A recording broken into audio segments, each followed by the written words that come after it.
Oke, Assalamualaikum warahmatullahi wabarakatuh.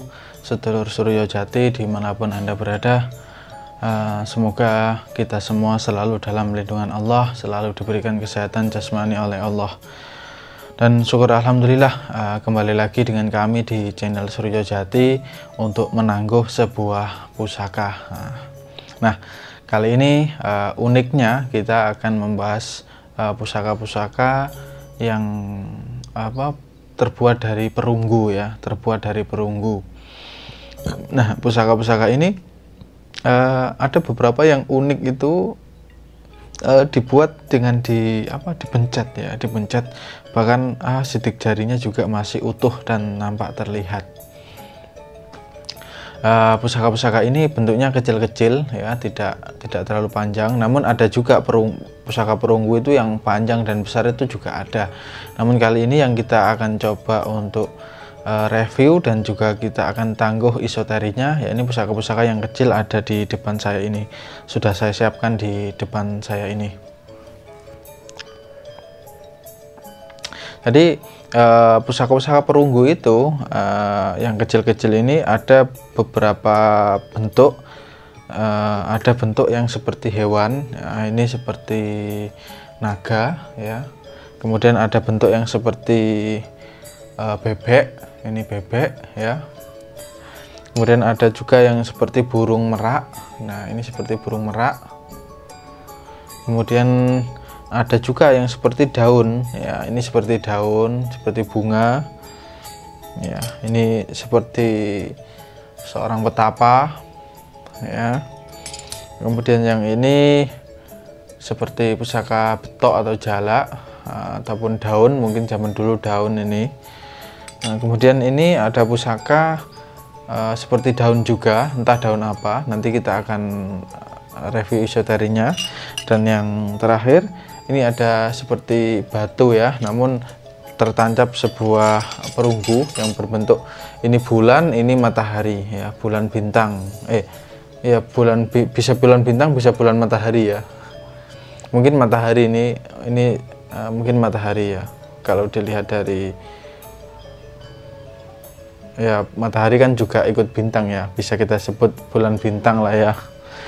Oke, kita akan awali dengan pusaka yang kecil dulu ini. Ya, ini pusaka bulan bintang. Pusaka ini unik, perunggunya atau perunggunya itu nancap di sebuah batu. Entah ini tembus atau tidak, kami juga kurang tahu.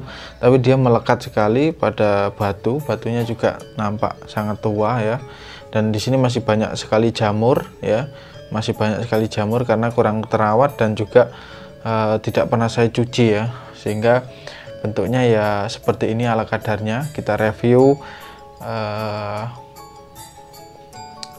untuk sebuah pengetahuan saja ya, untuk sebuah pengetahuan. Jadi meskipun bentuknya tidak bagus, namun zaman dulu pusaka-pusaka seperti ini masuk kategori jimatan ya, ada tuah atau ada fungsi energi yang memang diperuntukkan oleh orang-orang zaman dulu ya. Entah apa fungsinya, nanti kita akan coba tangguh esoterinya. Oke, bismillahirrahmanirrahim, kita akan langsung saja ya tangguh esoterinya. Bismillahirrahmanirrahim. Sholli ala sayyidina Muhammad wa ala alihi wa sahbihi wasallam. Bismillah. La ilaha illallah Muhammadur Rasulullah.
Kalau sosoknya sendiri ini apa ya, hampir seperti resi itu ya, hampir seperti resi. Dia ada kuncungnya juga. Kemudian ini pakaiannya ini kalau saya lihat apa, dia itu lebar ya, pakaiannya itu lebar.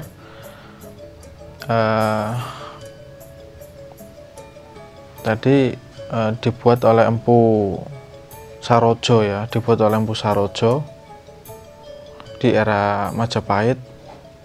Nah, tuahnya ini katanya dulu itu digunakan untuk panglimunan atau untuk apa ya, agar tidak terlihat oleh musuh. Jadi kainnya itu yang lebar itu diselimutkan atau ditutupkan ke orang yang membawa ini. Jadi kalau dia berjalan di depan musuhnya itu mereka itu tidak nampak, seperti itu.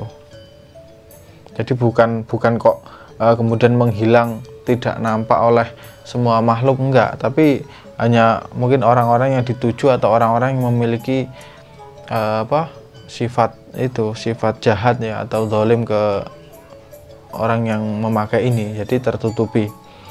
Jadi tidak semua orang kemudian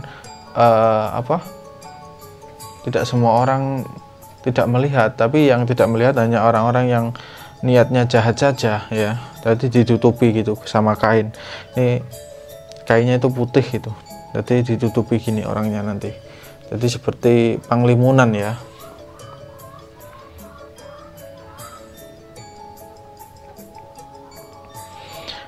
Untuk itu berarti menyamarkan diri ya. Kalau zaman dulu ya terkenalnya panglimunan itu.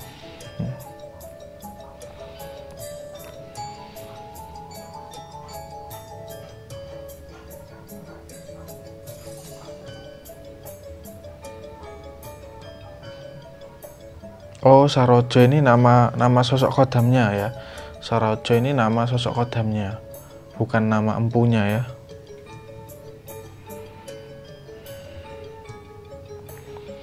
Beliau awalnya dulu tinggalnya di daerah Welirang ya, dari Gunung Welirang ini.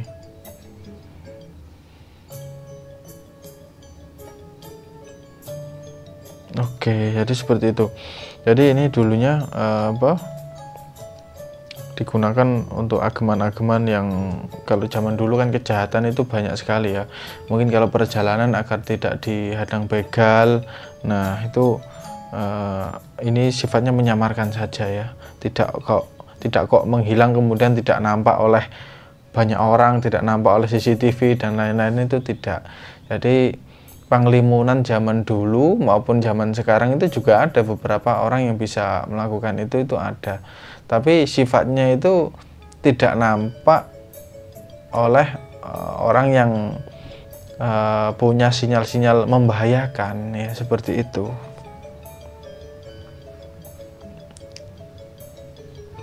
Oke, kita akan lanjut ke pusaka yang kedua. Kita akan pilih yang besar ini dulu saja, yang besar ini ya.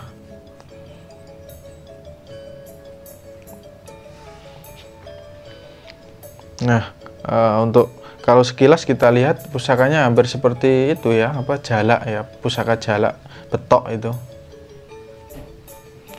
Nama di sininya untuk peksinya sendiri ini dari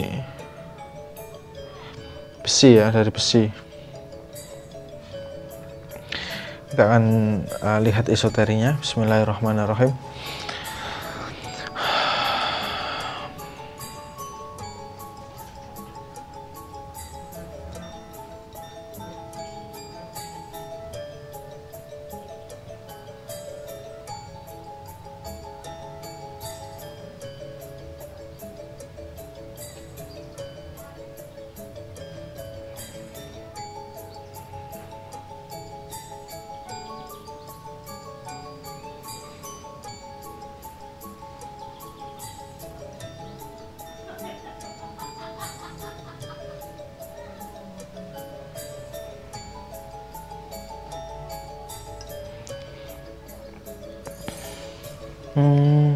Ini tadi kalau saya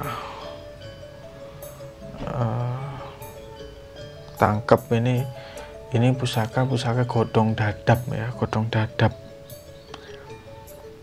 godong dadap diperuntukkan untuk pertanian, untuk penyembuhan, dan untuk menyuburkan tanaman ya, untuk menyuburkan tanaman. Masya Allah.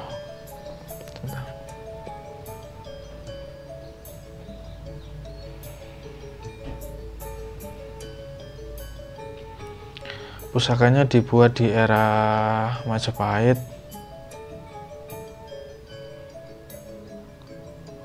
Empunya sendiri Empu Joko Sembar. Ini sosoknya ada dua, kodamnya ada dua, laki-laki dan perempuan.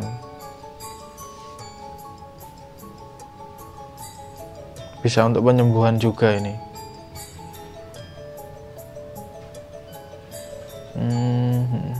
Zaman dulu digunakan untuk nyowok bocah nangisan, menyowok bocah sawan, seperti itu ya. Intinya kalau sawan ada jinnya ya, ini jinnya, kodamnya pusaka ini akan tarung ngusir jinnya yang ganggu itu.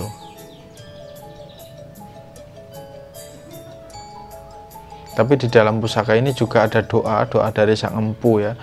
Tentunya doa ini juga punya pancaran energi sendiri, tidak hanya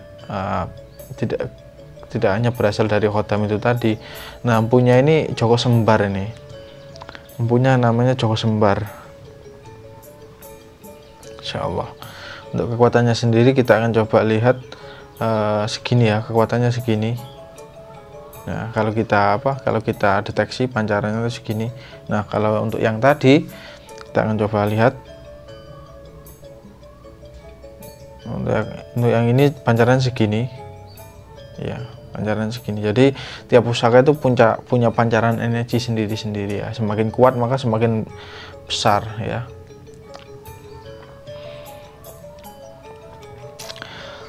Oke, kemudian kita akan lihat satu lagi yang ini cukup besar juga ini dan unik. Mungkin kalau dilihat seperti daun ya, entah daun apa. Ini tengahnya juga ada lubang.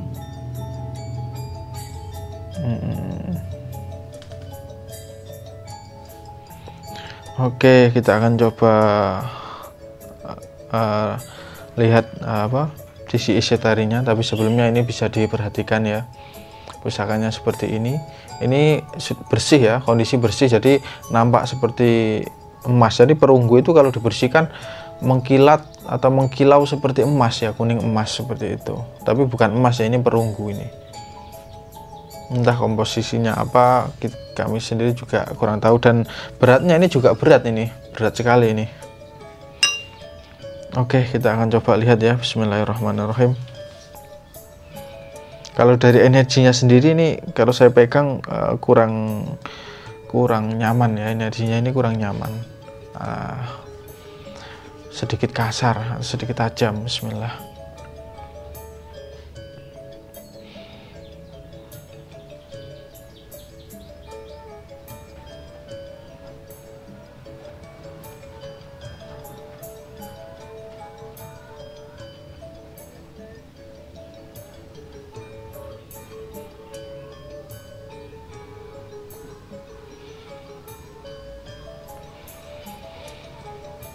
Oke, untuk khodamnya sendiri itu ada dua sosok, harimau hitam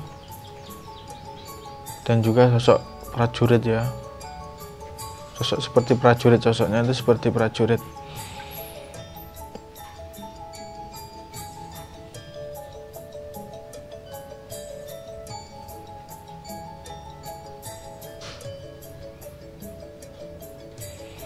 Tapi di belakang dua sosok ini itu ada satu sosok yang cukup kuat, tapi tidak berada di pusaka ini.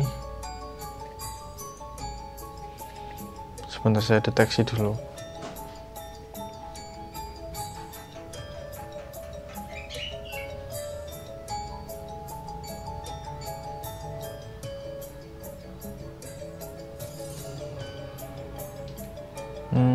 Pusaka ini masih berkaitan atau tersambung dengan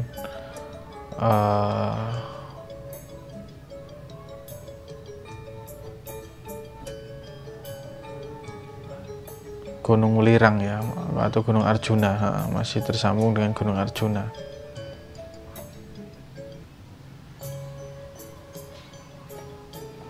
Oke, jadi sosoknya ini sosok macan dan juga sosok prajurit. Auranya itu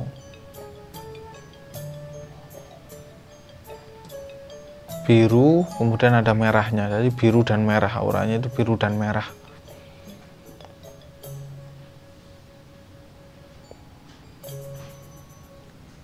Sebentar, saya coba komunikasi dulu. Bismillah.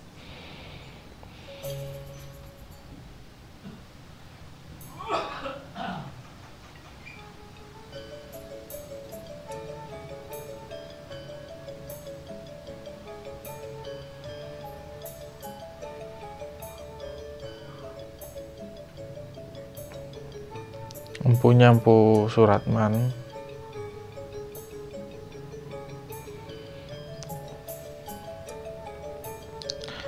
Oh, pusakanya itu pusaka Among Geni atau Obor Geni namanya. Wah. Jadi saya kira bentuknya seperti daun ini. Among Geni atau Obor Geni ya. Pusakanya itu namanya Among Geni atau Obor Geni. Nah, digunakan untuk menyerang musuh ya. Wadah, memang cukup energi, cukup tajam, cukup kasar ya, kurang nyaman memang. Ini bisa digunakan untuk menyerang musuh jarak jauh ya. Nah, itu kalau penyampaiannya seperti itu, entah penggunaannya bagaimana ya. Memang dilihat dari energinya saja tajam dan sedikit kasar memang ya. Harimaunya itu wah, suaranya keras, ngebas, itu keras, ngebas. Yang lebih banyak komunikasi tadi harimaunya, itu harimau hitam.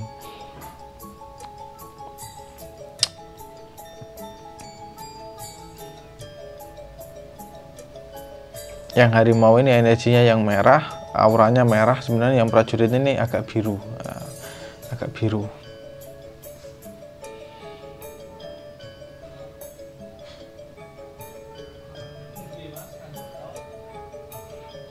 jadi gini, ini kalau kita punya musuh yang niatnya tidak baik sama kita, ini bisa mungkin diserangkan atau diarahkan ya ke mereka, musuh-musuh yang memiliki niatan kurang baik seperti itu. Cuma ada tata caranya biasanya ya, ini tidak saya sampaikan ya, bahaya nanti ditiru ya. Jadi ini untuk pelajaran saja. Jadi pusaka ini dibuat oleh Empu Suratman di era Majapahit, seperti itu. Oke, alhamdulillahirrahmanirrahim. Kita akan tambah satu lagi ya, pusaka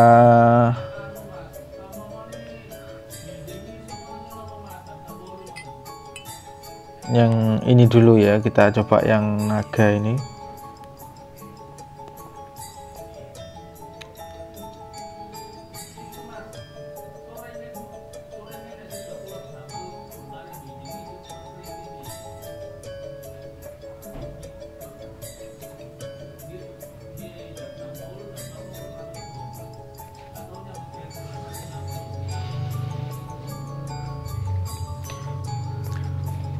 Oke, jadi pusakanya seperti ini ya, bentuknya seperti naga, ada mahkota kecil, di belakangnya ada, di ekornya ini ada perhiasan ya, ada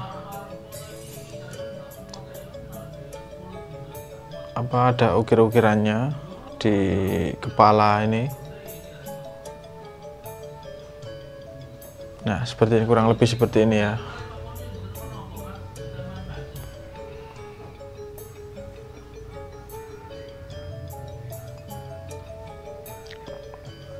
Oke, kita akan coba lihat review esoterinya ya. Bismillahirrahmanirrahim.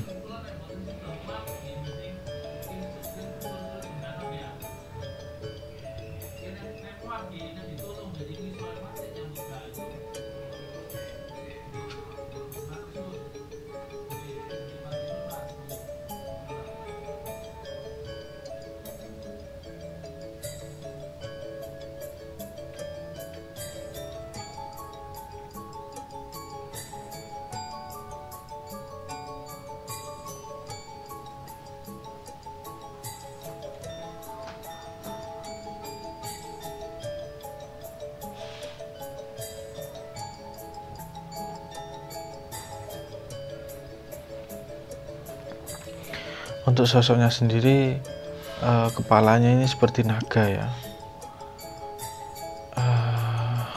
Untuk badannya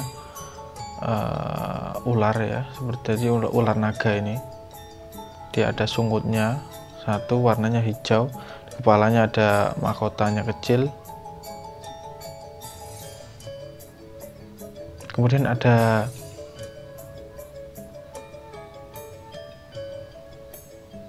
kakinya, tapi cuma 2 ya.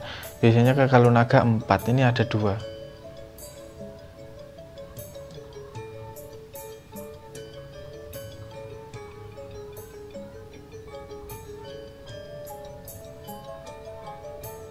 Wah, ini menariknya ini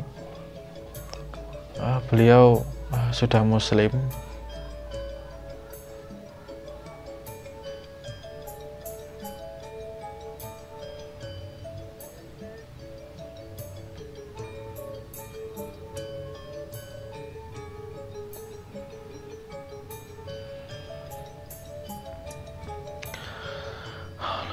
Dibuat di era Majapahit ya, dibuat di era Majapahit, empunya empu rekso. Dan ini tadi beliau memiliki nama Kiai Sabtono. Beliau memiliki nama Kiai Sabtono ya. Kemudian katanya dulu pernah bertarung sama Syekh Subakir ya, kalah kemudian diislamkan. Jadi ini diislamkan oleh Syekh Subakir ya.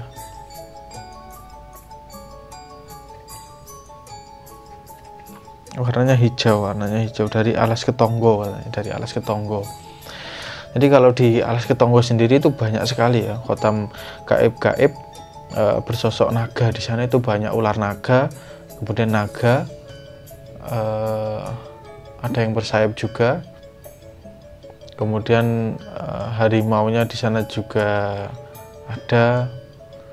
Kemudian sosok kerbau juga ada di sana.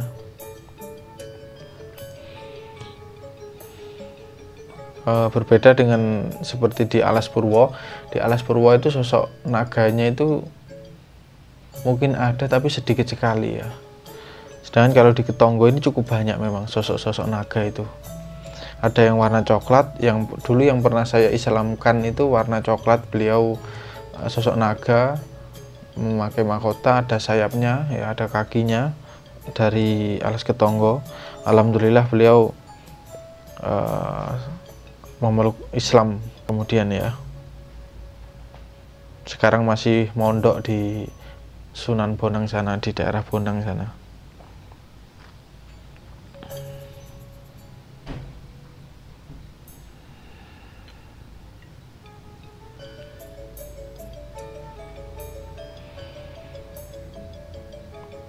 Bahkan itu beberapa khotam-khotam pusaka seperti Korowelang ataupun pusaka-pusaka lain yang khotamnya itu naga, itu banyak sekali identik asal usulnya dari sana. Khotamnya itu dari Alas Ketonggo ya, terkadang dari Laut Utara, terkadang dari Ketonggo.